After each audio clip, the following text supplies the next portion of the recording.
Market से भी better हलवाई स्टाइल बालूशाही, अंदर बिल्कुल रस से भरी हुई, आज हम बनाएंगे घर पर। हेलो दोस्तों, एक बार फिर से आप सभी का स्वागत है आपके अपने चैनल कुकिंग शुकिंग विद ज्योति में। और आज मैं जो रेसिपी आपके साथ शेयर करने वाली हूँ वो है हलवाई स्टाइल बालूशाही की रेसिपी। यकीन मानिए इतनी ज़बरदस्त बनकर तैयार होती है कि आप इसे खाकर बता ही नहीं सकते कि इसे आपने घर पर बनाया है या फिर खरीद कर लेकर आए हैं। और यकीन मानिए अगर आपने ये कभी भी बनाकर ट्राई नहीं किया, पहली बार में ही आप बस इस रेसिपी को एग्जैक्टली हूबहू फॉलो कीजिए। मेरी गारंटी है पहली बार में ही इतनी ज़बरदस्त बनाकर तैयार करेंगे आप ये बालूशाही कि आपके मेहमान दोस्त सभी खाकर ये विश्वास ही नहीं करेंगे कि इसे आपने घर पर बनाया है। तो चलिए हलवाई स्टाइल बालूशाही की रेसिपी शुरू करते हैं। तो इसे बनाने के लिए सबसे पहले आप एक कोई बड़ा बर्तन ले लें और उसमें हम लेंगे मैदा। यहाँ पे एक कटोरी ले लें जिसकी मेजरमेंट से हम सारा चीज़ यूज़ करेंगे। तो यहाँ पे मैं 2 कटोरी मैदा ले रही हूँ और इसी के साथ मैं इसमें डालूँगी 1 छोटी चम्मच यानी कि 1 टीस्पून बेकिंग पाउडर जो हम केक में यूज़ करते हैं। आप चाहें तो बेकिंग सोडा भी यूज़ कर सकते हैं, लेकिन बेकिंग सोडा आप आधी छोटी चम्मच ही यूज़ कीजिएगा। इसके साथ ही मैं यहाँ पे चुटकी भर नमक ऐड कर रही हूँ। नमक किसी भी डेजर्ट को, चाहे वो आइसक्रीम हो, केक हो या फिर कोई भी मिठाई, उसे बहुत उसका टेस्ट को बढ़ाने में मदद करता है। इसे हम सूखे हाथों से इस तरह से मिला लेंगे और अब इसको खस्ता बनाने के लिए हम इसमें डालेंगे देसी घी। तो यहाँ पर मैंने सेम कटोरी से आधी कटोरी से थोड़ा सा कम, अगर आप चम्मच में देखें तो 2 बड़े चम्मच घी हैं ये हम इसमें डाल देंगे। और डालकर अब सूखे हाथों से ही इसे अच्छे से घी को हमें पूरे के पूरे मैदे पे कोट करना है। हाथों के बीच में मसलते हुए इसे मिलाएंगे ताकि ये जो भी घी है वो अच्छे से आटे पर लग जाए। सभी मैदे में अच्छे से ये कोट हो जाना चाहिए, तभी ये हमारी जो मिठाई है वो बहुत ही खस्ती बनकर तैयार होगी। तो देखिए इस तरह से हाथों के बीच में हमें मसलते हुए इसे मिलाना है और बिल्कुल हल्के हाथों से मसलेंगे। इसे बहुत ज़्यादा ताकत लगा के हमें बिल्कुल भी मसलने की ज़रूरत नहीं है। देखिए जिस तरह मैं मसल रही हूँ। तो देखिए यहाँ पर घी को मैंने अच्छे से सारे के सारे मैदे में मिला दिया है, अच्छे से मसल कर हाथों के बीच में। आप देखिए एक मुट्ठी जैसी बननी तैयार हो गई है, यहाँ पे शुरू हो गई है। इसका मतलब है कि हमारा मोयाम बहुत ही अच्छे से लगकर तैयार है। अब इसी समय पे हम थोड़ा थोड़ा सा पानी स्प्रिंकल करते जाएंगे इसमें और इन सभी को मैदा को एक जगह हमें इकट्ठा करना है। आपको एक बात का ध्यान रखना है, ये बहुत ही इम्पॉर्टेंट स्टेप है कि इसे हमें टाइट हाथ से इसका डो नहीं बनाना है। बिल्कुल हल्के हाथों से हल्का हल्का पानी डालते हुए इन सभी को बस एक जगह पे हमें इकट्ठा करना है। इसका हम टाइट डो लगाकर तैयार नहीं करेंगे। तो देखिए यहाँ पर मैंने धीरे धीरे जितना रिक्वायर्ड था उतना पानी डालते हुए इसको इकट्ठा कर लिया एक जगह पर। और आपको मैं सामने से दिखा रही हूँ, देखिए इसे मैंने बिल्कुल भी गूँथा नहीं है आटे की तरह, बस इसे एक जगह इकट्ठा कर दिया है। तो इसे इसी तरह से बस आपको करके रखना है और इसको अब हम ढक कर रख देंगे रेस्ट करने के लिए। जब तक ये रेस्ट पर पड़ा है, चलिए हम अपनी बालूशाही के लिए चाशनी बना लेते हैं।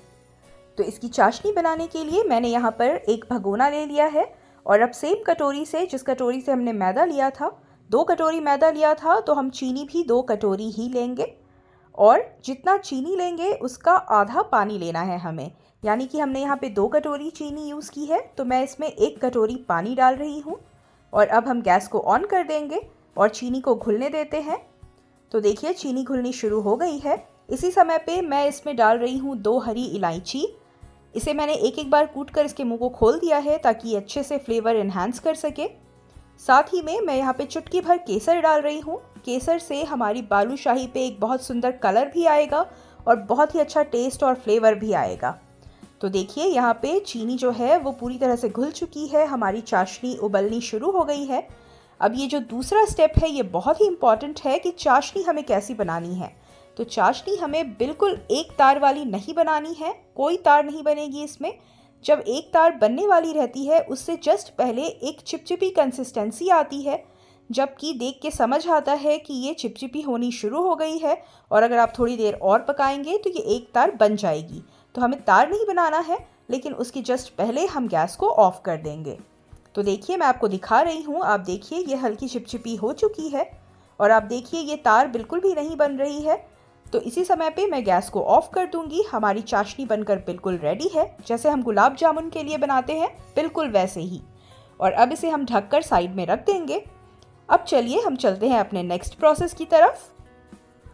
तो हमारे डो को रेस्ट करते हुए यहाँ पे लगभग 15 मिनट हो गए हैं और इसे हम देखिए इस तरह से बीच से तोड़ते हुए इस तरह से एक दूसरे के ऊपर रखते हुए 4-5 बार इस तरह से कर लेंगे। और आप देखिए कि बेकिंग पाउडर डालने की वजह से ये बीच में कितने जालीदार हैं।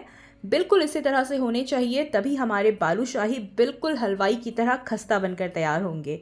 एक बार हल्का से इस तरह से हल्के हाथों से डो बना लेते हैं वापस से। और अब छोटा छोटा पोर्शन हम इसमें से तोड़ते जाएंगे। जितने बड़े साइज़ की बालूशाही आपको चाहिए आप उतने बड़े बड़े बॉल्स बना लें और आप उसे थोड़ी छोटी ही बॉल्स बनाएं, क्योंकि बेकिंग पाउडर डालने की वजह से इसका साइज़ जो है वो जब हम तेल में डालेंगे तो थोड़ा सा और बड़ा हो जाएगा। तो देखिए मैं इस तरह से सारी लोइयाँ बनाकर तैयार कर लेती हूँ पहले। तो यहाँ पर सभी लोइयाँ तैयार है। अब इसे हमें बारी आती है शेप देने की। तो एक एक करके हम इस तरह से एक एक लोइयाँ लेंगे और हाथों के बीच में कुछ देर के लिए क्लॉकवाइज और कुछ देर के लिए एंटी क्लॉकवाइज घुमाएंगे ऑपोजिट डायरेक्शन में। और उसके बाद इसे उंगली की मदद से बीच में हमें छेद करना है। छेद करने से एक तो इसका देखने में लुक बहुत अच्छा आता है और जो सबसे इम्पॉर्टेंट रीज़न है कि ये जब पकती है तो ये बिल्कुल इवनली कुक होती है, हर जगह से अच्छे से पक जाती है। तो इसी तरह से मैं सारी बालूशाही को शेप देकर तैयार कर लेती हूँ। जो भी टिप्स और ट्रिक्स मैं इस वीडियो में आपके साथ शेयर कर रही हूँ एग्जैक्टली आप बस उसे फॉलो करें और विश्वास रखिए आपको मतलब जो मार्केट में मिलती है ना बालूशाही, उससे भी बेटर रिजल्ट मिलने वाला है। ये इतनी ज़बरदस्त बनती है और पहली बार में ही, मेरी गारंटी है। तो देखिए मैं इसी तरह से सभी को बनाकर तैयार कर लेती हूँ। तो यहाँ पर मैंने सभी बालूशाही को शेप देकर तैयार कर लिया है। अब चलिए हम चलते हैं इसे फ्राई करने की तरफ। तो इसे फ्राई करने के लिए मैंने यहाँ पर तेल को गर्म होने के लिए रख दिया था गैस पर। थोड़ा सा मैं इस तरह से डो लेकर के डाल रही हूँ। आप देखिए बिल्कुल भी ये ऊपर नहीं आ रहा है, बबल बिल्कुल भी इसमें से निकलने शुरू नहीं हुए हैं। जब कुछ सेकंड्स हो गए तब ये बबल निकलने शुरू हुए हैं। इसका मतलब है कि हमारा तेल बिल्कुल हल्का गर्म है। यहाँ पे मैंने गैस का फ्लेम बिल्कुल लो रखा हुआ है। तेल हमें इसी तरह का होना चाहिए, बिल्कुल भी तेल ज़्यादा गर्म नहीं चाहिए हमें, इसी तरह से बिल्कुल लो गर्म होना चाहिए। और अब इस तेल में हम 1 बाय 1 सारे जो हमारे बालूशाही हमने बना कर रखे हुए थे वो डालना शुरू करेंगे। एक बार में जितना आ जाए हम उतना ही डालेंगे। और अब बालूशाही को डालने के बाद हमें इसे बिल्कुल भी अभी पलटना नहीं है, ना इसे छूना है। बस इसे इसी तरह से हमें आराम से एक तरफ से सिकने देना है जब तक कि ये हल्की गोल्डन कलर ना आ जाए इस पर। अभी ये तेल में डूबी हुई है, देखिए धीरे धीरे इसमें बबल आने अब शुरू हो गए हैं। अब जब ये धीरे धीरे ऊपर आ जाएगी पूरी तरह से तेल पे, जैसे जैसे ये सिकेगी ये धीरे धीरे तेल के ऊपर आने लगेगी। तो जैसे ही ये ऊपर आ जाएगी उसके बाद हम गैस का फ्लेम हल्का सा बढ़ा देंगे, बहुत ज़्यादा नहीं, बिल्कुल थोड़ा सा बढ़ाना है हमें गैस का फ्लेम।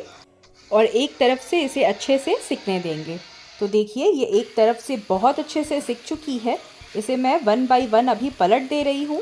कलर देखिए आप, अभी बहुत अच्छा गोल्डन कलर नहीं आया है लेकिन ये हल्की क्रिस्पी हो गई है। तो मैं इसे पलट के दूसरी तरफ से भी पहले अच्छे से सेक लेती हूँ। उसके बाद हम इसे अलटते पलटते हुए अच्छा गोल्डन कलर आने तक सेक लेंगे। आपको इसी तरह से बिल्कुल पेशेंस के साथ इसको सेकना है, इसे फ्राई करना है, क्योंकि ये अगर आप इस तरह से फ्राई करेंगे तभी ये अंदर तक बिल्कुल अच्छी से पकेगी भी और खस्ता भी बनेगी। अगर आप फ्लेम हाई कर देंगे और उसमें डाल देंगे तो ऊपर से तो हमारी बालूशाही लाल हो जाएगी लेकिन अंदर कच्ची रह जाएगी, और जिसकी वजह से जब हम इसे चाशनी में डालेंगे ना तो ये बिल्कुल ही इसका टेस्ट अच्छा नहीं आएगा, अंदर बिल्कुल कच्चा रहेगा। तो आपको अगर बिल्कुल मस्त वाली अच्छी वाली खानी है ना बालूशाही तो थोड़ा पेशेंस तो रखना पड़ेगा। तो देखिए मैंने इसे अलटते पलटते हुए बिल्कुल अच्छा गोल्डन कलर आने तक सेक लिया है, बिल्कुल बढ़िया सिक गई है। अब इसी समय पे ये जो चाशनी हमने यहाँ पे तैयार करके रखी हुई थी ये ठंडी हो चुकी है। तो मैंने गैस को ऑन कर दिया है 1 मिनट के लिए हाई फ्लेम पे, ताकि जो हमारी चाशनी है वो हल्की गर्म हो जाए। चाशनी हमें बहुत ज़्यादा गर्म नहीं करना है, बिल्कुल हल्की गर्म होनी चाहिए चाशनी। और ये जो हमने फ्राई किया है ये बिल्कुल स्मोकी हॉट है। तो इसे हम डायरेक्ट निकालेंगे तेल से और इस तरह से इसमें हम चाशनी में डालते जाएंगे। तो देखिए मैं 1 बाय 1 सभी को निकालते जा रही हूँ ऑयल से और चाशनी में डिप करती जा रही हूँ। अच्छे से इसे एक बार चम्मच की मदद से हम डिप कर देते हैं और डालने के बाद इसे हमें 2 मिनट के लिए इसी तरह से रहने देना है। तो 2 मिनट हो गए। अब इसे मैं सभी को एक बार पलट लेती हूँ ताकि ये दूसरी तरफ से भी अच्छे से डिप हो जाए और ये जो शुगर सिरप है ये हमारी बालूशाही के अंदर चले जाए अच्छे से। तो यहाँ दूसरी तरफ से भी इसे हमें 2 मिनट के लिए इसी तरह से रहने देना है।